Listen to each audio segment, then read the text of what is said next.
mental exercise where I pretended that I was a female Twitch streamer, and the Minotaur was my #1 fan. I swear to God, that actually made me run faster. Once I took offense. Hello YouTube, we're going to watch Reggie's video called Can I Conquer Hell as a Rat in Barony?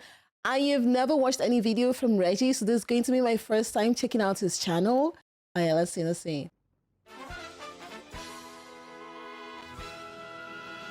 Barony is a game about equality, because it doesn't matter whether you're a goblin merchant or a human wizard. We all look the same after being painfully crushed by a boulder. This is a first-person RPG roguelike, where you descend floor by floor, acquiring loot and meticulously crafting your build to prepare yourself for the final boss. Giant minotaurs, murderous treasure chests, and even the King of Hell are just some of the myriad horrors that await us in these dungeons. Fortunately, we have access to a wide variety of powerful classes to help us navigate these challenges. But what if we didn't? What if instead we were a rat? Starting off hostile to all races, with only 1 life, unable to use weapons, low health, lower attack, and our only ability being a spell to find the nearest piece of cheese, could we devise a plan to turn this rat into the most powerful being in the universe? Well, that's what we're going to find out in today's video, as we brave 25 life-threatening dungeons in an attempt to defeat Baphomet, the Lord of Demons. But first, I like the pixel style a lot though.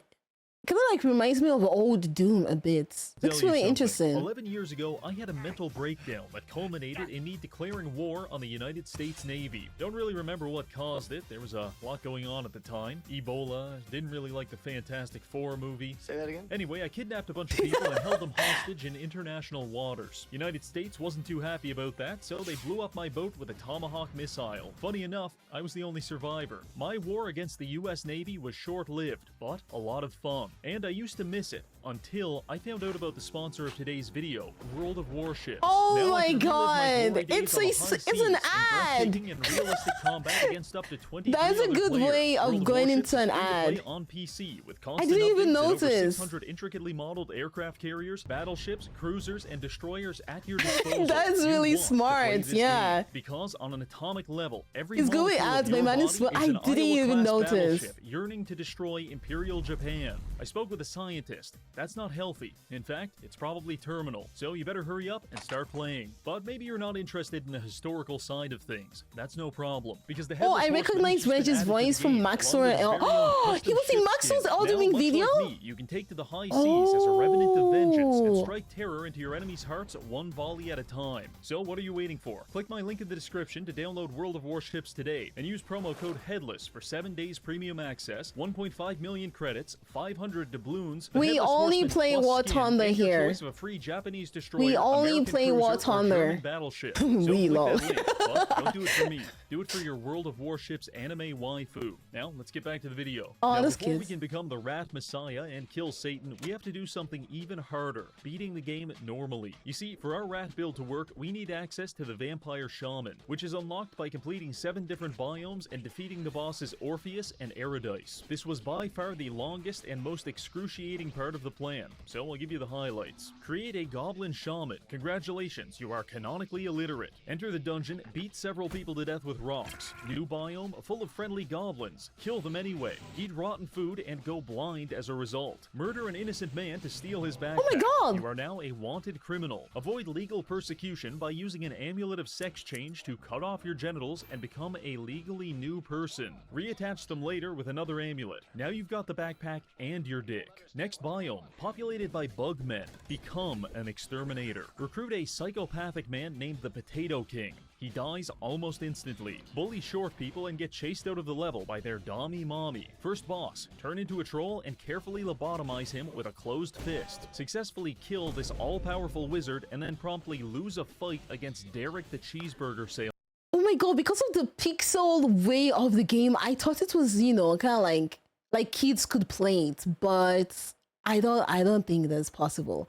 This game is called Barony. I need to see that goblin lady artwork again for science. Oi, go to the back. Go Go to the back.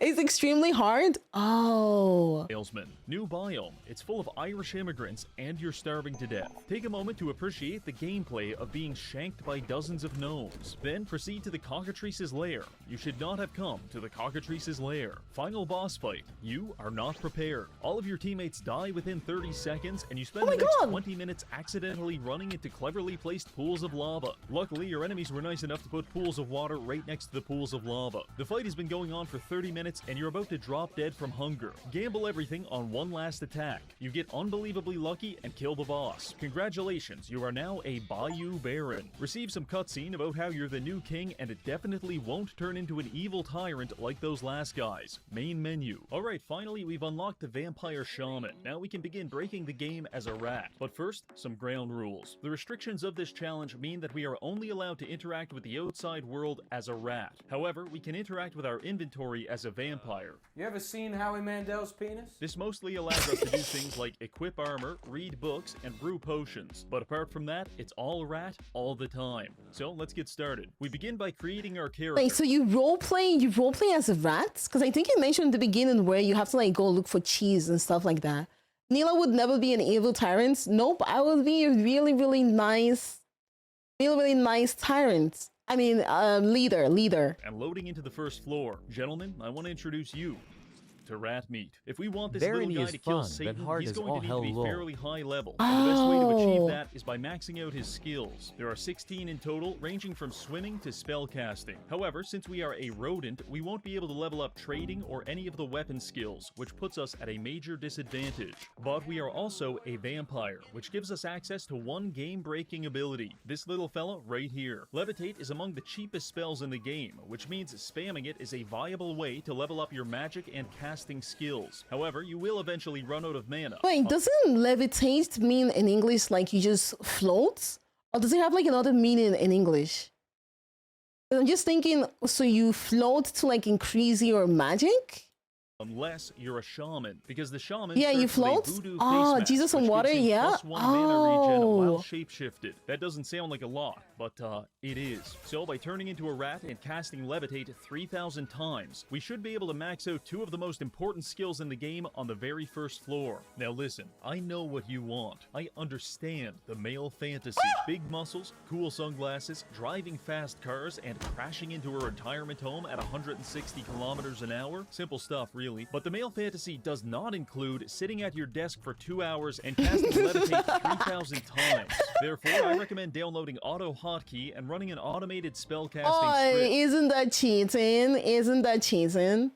Come on, you have to like play the game the way it's intended to. Mine's in the description if you're curious. So simply assume rat form, start the script, and slowly become the most powerful No, rodent it's not of all cheating. time. This process takes a while, so I decided to kill the time by taking a normal shower by myself, washing the dishes, engaging in thought-provoking debates with the fellas down at the homeless shelter, and then chasing women through public parks. This gets me back home with just enough time for another shower before returning to the computer. Briefly looking over our stats, the plan appears to have worked. Casting and magic are nearly maxed out. The only problem is we're kind of starving to death. So it's time to enter the dungeon in search of food. On the topic of food, the Vampire Shaman is again very broken. Because much like Todd Howard, the vampire requires a constant supply of human blood. The only difference is we use blood to What does he mean by much like Todd? Oh my god. Oh my god. Also, welcome, Ishoya. Welcome. satiate our hunger, whereas Todd Howard just doesn't want other people to have it. Anyway, blood is our primary food source. However, by transforming to a rat, we are also able to eat conventional types of food. The combination of these two options means we're essentially playing with 200% food abundance, which admittedly is a little hard to appreciate as I starve to death in this dungeon. I start my food quest by running around the map and recruiting a small posse of rodents, because worst case scenario, we can cannibalize our fellow rat brethren. But that didn't end up being necessary, since after only 5 minutes we hit a major jackpot. jackpot. Not only did we find 2 treasure chests full of food, but one of them also contained a chef's hat. In addition to making us look like a beloved Disney character, oh my this hat god, also increases food nutrition by 20% and buffs the drop rate. With a food supply secured, I made my way back to a safe room and resumed the rat maxing. After levitating about 75 more times, we had capped out our casting ability. This is where things get nutty. The reward for becoming a legendary caster is that you learn a 0-mana version of the spell Force Bolt. This is usually unlocked around floor 15 or maybe 20, so having access to it on floor 1 is questionably balanced. Furthermore, we can use it to level up the rest of our magic skill. Doing this unlocked the spell Dominate, which allows us to mind control enemies if they're weak enough. If they're not weak enough, it hurts a lot. It's like Pokemon, but if you gauge the health bar wrong, Ash Ketchum dies in a violent explosion. But how would you know if they're like weak enough though? Does it like show on their health bar or something like that? With that taken care You of, don't? I think we're So ready you to just start the guess? adventure. I began Whoa. rapidly scurrying around Hello, the map, David. picking up every item I could find, the vast majority of which is complete garbage. But we're getting appraisal experience from identifying it. I know an entire stat based around item identification doesn't seem cool or exciting, but you'll appreciate it when it saves you from accidentally equipping cursed items, such as Amulet of Strangulation or Sweatpants of Circumcision. Truly, not all heroes wear capes.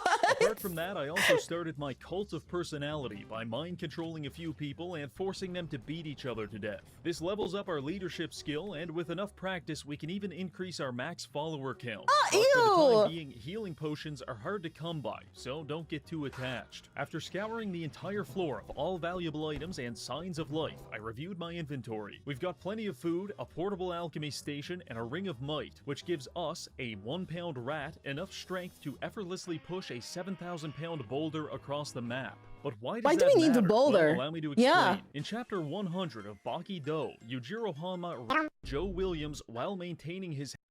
Why do I need this? Wait, why do I need this info right now? I've read Baki, but I don't see... I don't see the correlation. Like, what do I need this info for?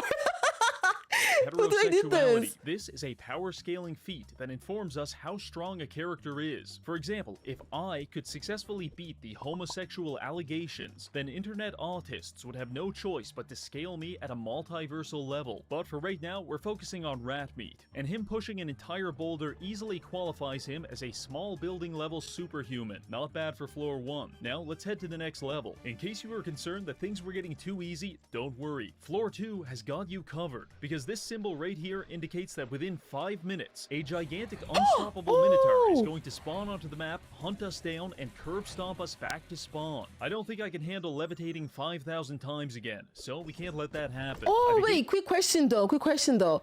If you die in a floor, like let's say you die in floor 2, do you start from like floor 1 again, or do you just go back to the spawn in floor 2?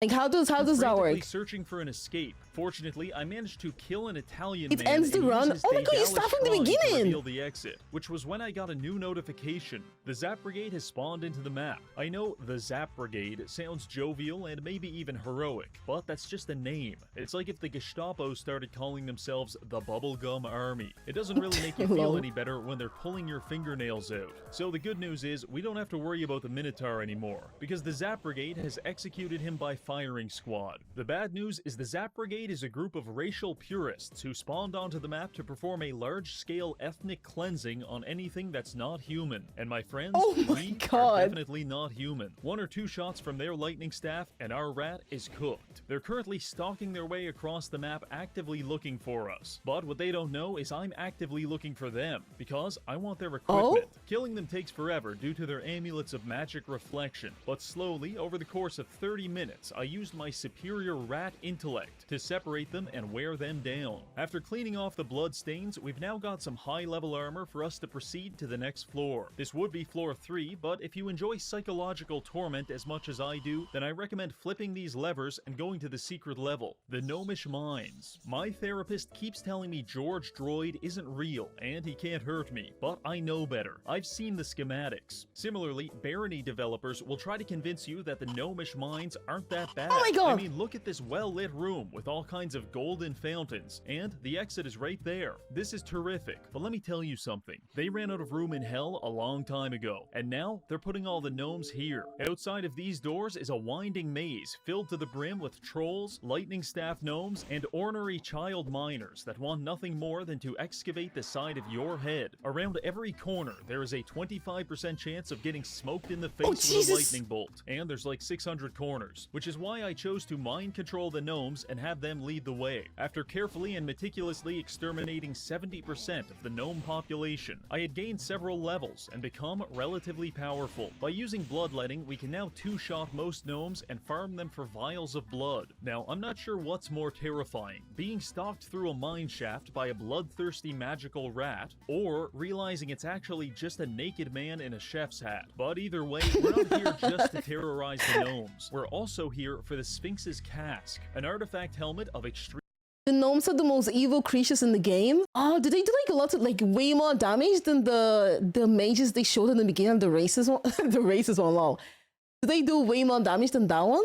This map is one of the hardest. Oh. Extreme value to spellcasters. It gives 3 armor and 8 intellect. For reference, +8 intelligence is a massive difference. Consider it to be the difference between two people. One is a normal man who works a job at the hot dog factory and has a wife and kids. The other is a deranged lunatic who spends his free time staring Why into is the he sun using and taping Jedma? dead rats to his ceiling. I'm not sure who the intelligent one is, but they're pretty f***ing different. Point is, this helmet is going to make our spells do a lot more damage. However, there are 2 issues. First, the treasure room is locked behind a series of impenetrable gates, and second, it's guarded by about a dozen spellcasting traps. Solving problem number 1, the switch to open the gate is located inside this merchant shop. I lure the shopkeeper out of his store, double back, flip the switch, and make my escape. This made me a wanted criminal according to the Merchant's Guild, but it's worth noting that Reggie the Rat is a legally distinct person from Reggie the Vampire, so he's not wanted. Don't worry though, the Merchants Guild also wants to lynch Reggie the Vampire, but it's just because they're racist, not because he's a criminal. Now with the treasure room open, oh, that makes it better. That makes it better. I carefully examine the room from multiple angles and learn the timing of each trap to formulate a safe plan of approach. Or option 2, I cast a speed buff and run in while pissing my pants. Obviously, I chose the latter. Miraculously, this worked, and we secured the helmet. This is a huge power spike for all of Ratkind. Now, let's get out of this absolute dump. Floors 3 and 4 were relatively uneventful. However, it's worth noting that usually by this point, you're level 5 or maybe 6. We are level 13. How many floors also, are they? We have so much random shit in our inventory that we actually weigh 860 pounds. I cannot fathom how embarrassing it must be to get mind-controlled by a morbidly obese rat dragging itself across the floor. But clearly, it's not embarrassing enough to make a difference. Yes, on these floors included an amulet of strangulation, which isn't useful to us, but there is actually a BDSM GIMP class in the game. Wait, is this actually true? There is a BDSM GIMP class in the game? It's Neela's class? Okay, relax now. Which regenerates its mana through autoerotic self-asphyxiation, so we'll leave this here for them. Instead, we're going to take this Ring of Warning. By equipping it, we basically unlock wall hacks, because all enemies on the level are now marked as pink dots on our minimap. Slowly but surely, we are approaching divinity. Now, let's move on to the next biome, the Swamp. The Swamp is best known for its gangs of goblin criminals that will stab you to death at a moment's notice. The closest real-life equivalent to this would be going to a Brazilian favela and telling the local drug dealer that his native language is just gay Spanish. This is a high-level engagement farming technique, assuming you can moderate the casual racism. To my Brazilian viewers, I support you and concede that Brazilian Portuguese is fundamentally superior to Portugal Portuguese. That's not true.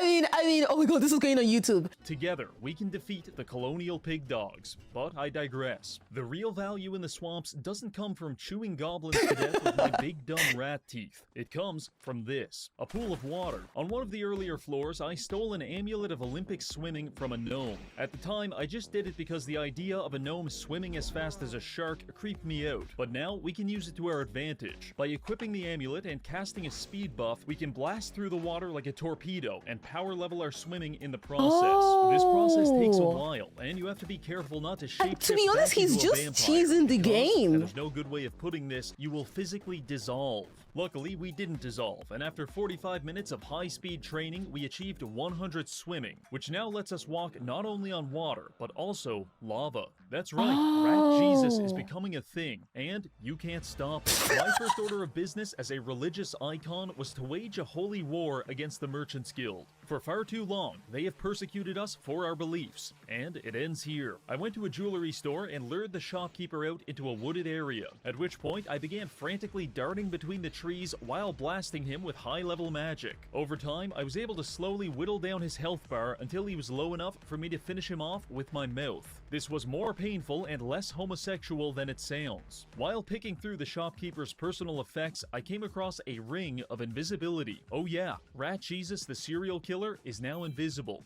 This is big. Arriving on floor 7, I waste no time destroying the non-believers, which it turns out is quite easy to do when you have the bite force of a crocodile and your enemies can't see you. First major piece of loot we found was a ring of slow digestion. Combining this with our chef's hat won't stop world hunger, but it'll stop mine. Admittedly, the value of an anti-starvation build is a bit questionable when we have 30 vials of blood and 150 pounds of chicken legs in our inventory. To help offset that weight, I also found a pair of metal boots that weigh negative 40 pounds. I was trying to understand that when suddenly I was ambushed by the Minotaur, and this time there's no ethno-fascists here to save us. But we're not the same rat we were 6 floors ago, so I decided to fight the Minotaur in a David versus Goliath-esque battle. By continually refreshing my Adderall speed buff, I was able to effortlessly run laps around the map, stopping every so often to pelt him with force bolts. To motivate my survival instincts, I also used a... Oh, and if the Minotaur kills him here, he would have to like start all the way from the beginning, right? Like you have to like redo every single thing he did just to get here. Oh, I don't know. I feel like that's the reason why I don't play roguelite though. Is I die really easily in the game. I feel like I wouldn't have fun playing a roguelite. Yeah, the risk are high for games like this. Hades is fun and a good start. Oh, I have Hades. I haven't played this yet. I haven't played this. A mental exercise where I pretended that I was a female Twitch streamer, and the Minotaur was my #1 fan. I swear to God, that actually made me run faster. Once I took offense.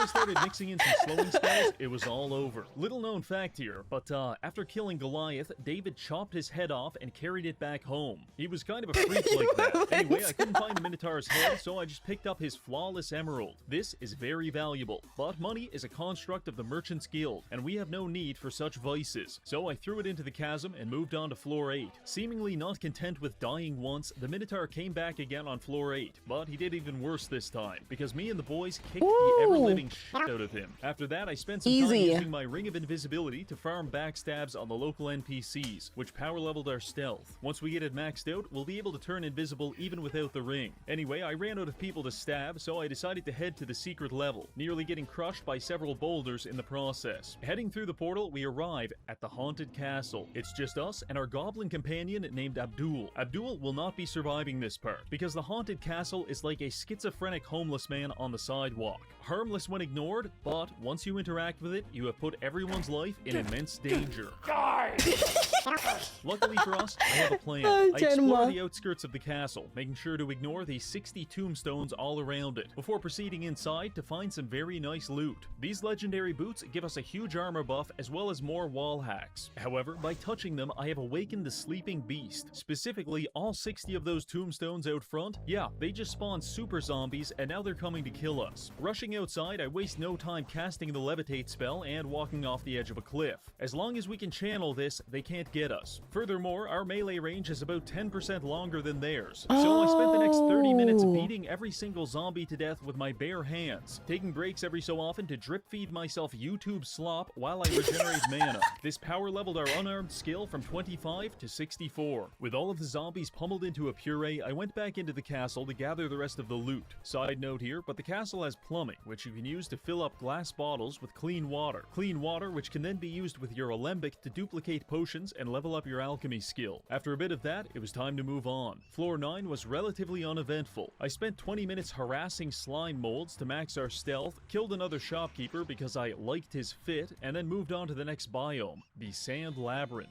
Neither a labyrinth nor particularly sandy, this I like place the is better known environment for though. making It me looks racist really cool. against lava and housing an entire bug society. This whole place is swarming with scarabs, scorpions, and insectoid warriors. Luckily, we've got about 40 vials of blood, so I was able to take my time carefully enslaving an army of bugmen to do my bidding. Now, in case you're not thrilled by the idea of being drafted into my 1940s-esque chain gang, I humbly invite you to consider the alternative. Because I'm running around the map at 70 kilometers an hour, ripping everyone else apart limb from limb. We're on floor 13 now, which puts us at about the halfway point to reaching hell and killing the devil. Also, Rat Jesus just unlocked his first major miracle, because this spellbook gives us access to some basic healing for ourselves and our followers. This is just like in the comic. Shortly after finding the book, I also found Oh a my pair of God, golden okay. Roman laurels, at which point my eyes widened, as I entered the mind state of a man who believes the ghost of John Lennon is attempting to communicate with him through his alpha-getty, because there's no way this was a coincidence. You see, 13 years ago, I got banned from my local church for asking the priest to power scale Jesus. Long story short, one of Jesus's main anti-feats was getting arrested by a bunch of illiterate Romans. Illiterate Romans, Roman laurels, obvious really. Anyway, I believe the game wants us to rectify that in our build by becoming Roman, or I need to refill my medication. Either way, I'm wearing the laurels. And they provide a massive 50% XP buff to our followers, which combined with our newfound healing abilities will allow us to power level them very easily. Moving on to floor 14, I used the power of leadership to convert all sentient life into funny numbers on my stat Oh, wait, sheet. but if you like mind control, like let's say one of the enemies, do they stay mind control for like a long time, or is it like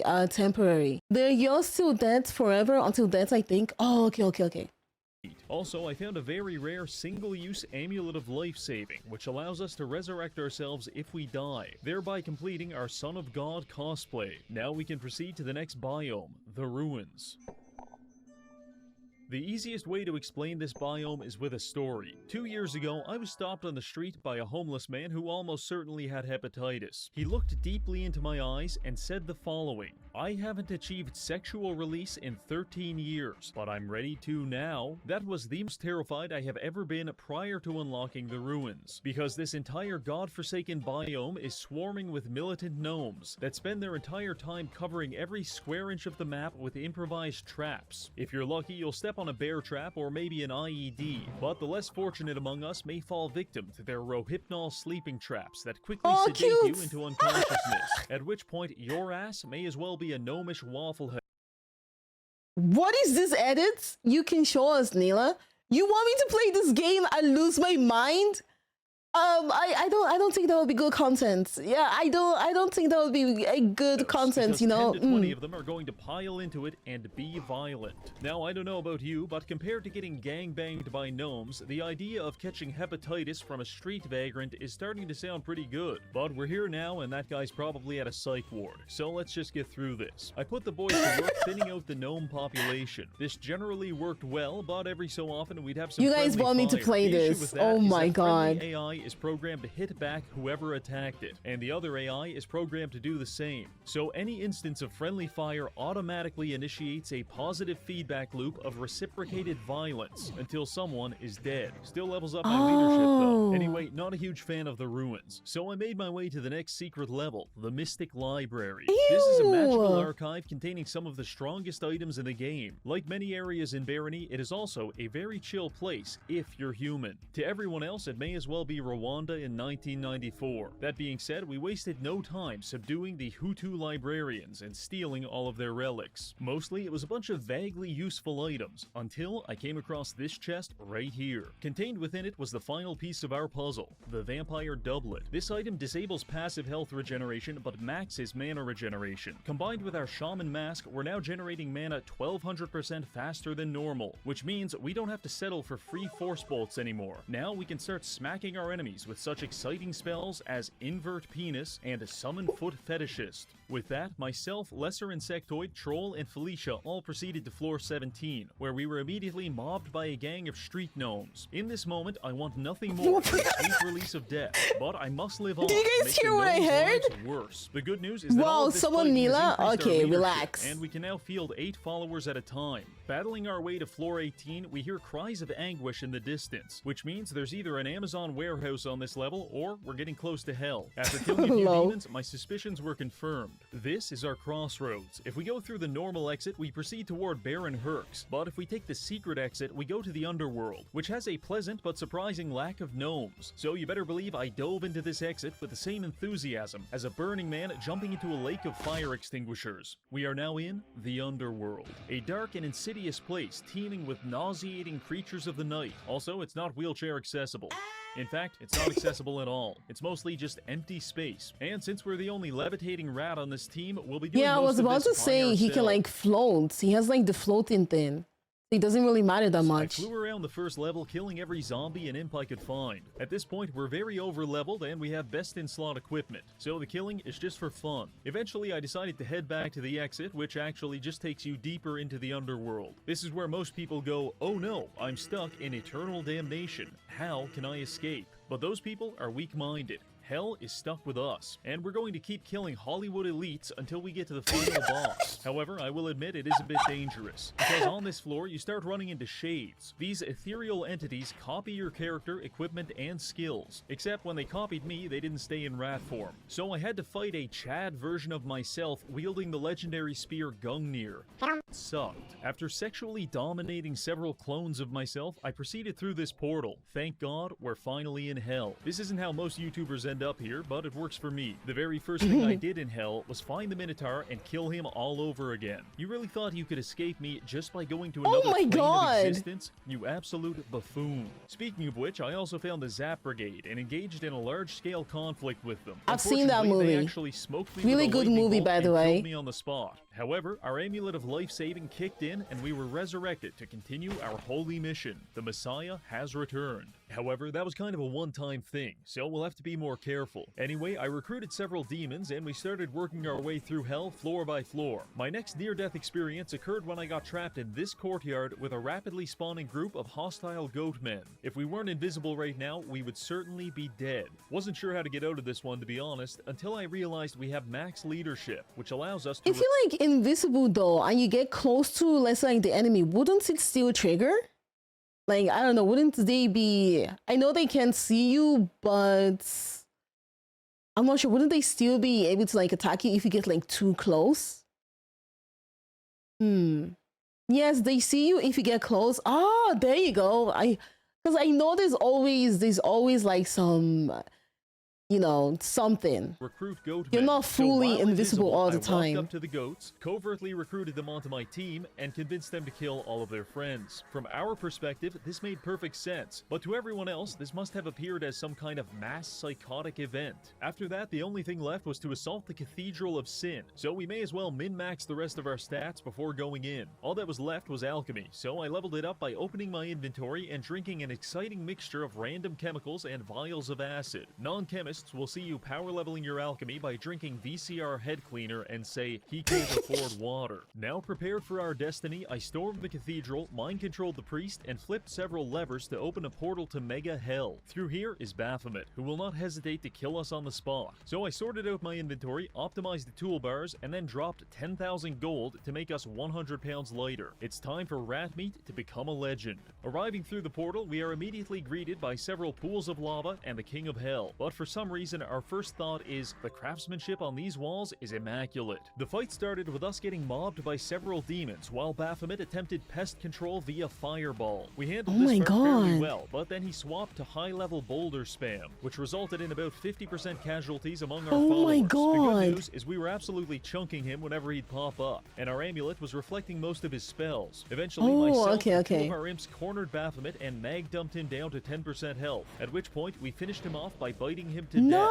Baphomet sunk into the lava, and the game rewarded us by making me fight 2 Minotaurs at the same time. Actually, not as bad as it sounds. With the primeval defeated and the entire Minotaur bloodline extinct, I fought my way to the exit portal and returned to the land of the living. At which point we got an epilogue explaining that we have defeated the devil, and that no mortal or immortal can challenge our power. For a rat, I'd say that's pretty damn good. So there you have it. We started off as a lowly rodent, and through a series of contrivances, we became a god. I'd like to thank the Minotaur for being such a good sport, this month's patrons for supporting the channel, and finally, thank you for watching. Before I go, don't forget to download World of Warships using the link in the comments. I'm not downloading it, Reggie. Oh, that was really cool.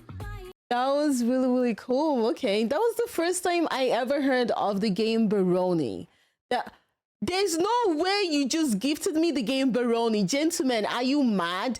I am not playing this game.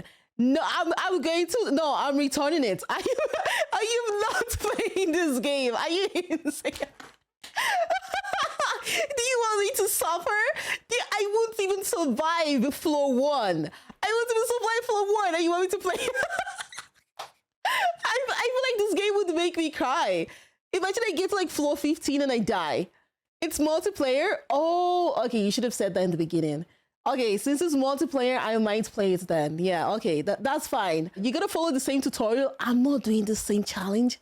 Why would I want to be a rat? 2 weeks later, Neela has become Rat Jesus.